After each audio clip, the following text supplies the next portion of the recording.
गंगापूर तालुक्यात जिल्हा परिषद आणि पंचायत समिती निवडणुकीत नामनिर्देशन अर्ज भरण्याच्या शेवटच्या दिवशी 236 उमेदवारांनी नामनिर्देशन अर्ज दाखल केले। यामध्ये जिल्हा परिषद गट 96 तर पंचायत समितीसाठी 140 उमेदवारी अर्ज दाखल करण्यात आले असून जिल्हा परिषद आणि पंचायत समितीसाठी एकूण 236 उमेदवारांनी नामनिर्देशन पत्र दाखल केले।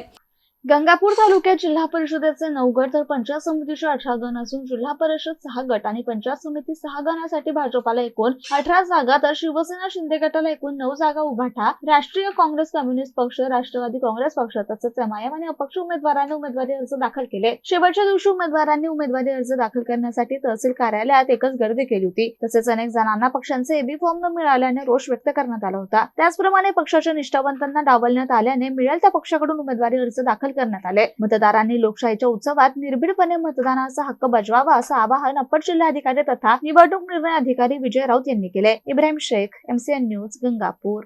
तालुक्यात जिल्हा परिषद व पंचायत समितीचे निवडणुकीची प्रक्रिया सध्या सुरू आहे आणि आज 22 जानेवारी रोजी छाननी होती। आपण इथं निवडणूक निर्णय अधिकारी आहे विजय राऊत सर, त्यांच्याशी आपण माहिती घेणार आहोत। नेमकं या आज किती फॉर्म रिजेक्ट करण्यात आले आणि किती पात्र करण्यात आले सर, काय म्हणतात?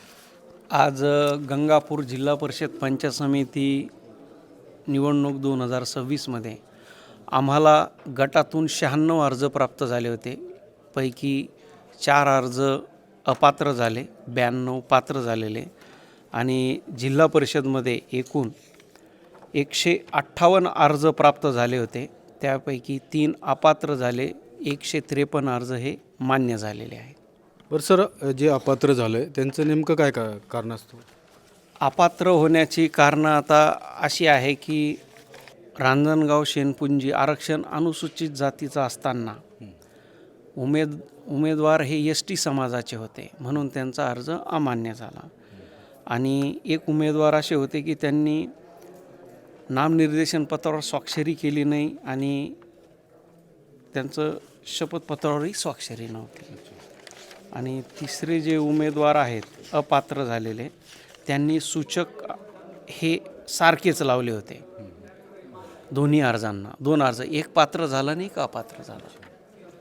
बरं सर, तुम्ही मतदारांना काय आवाहन करू इच्छिता?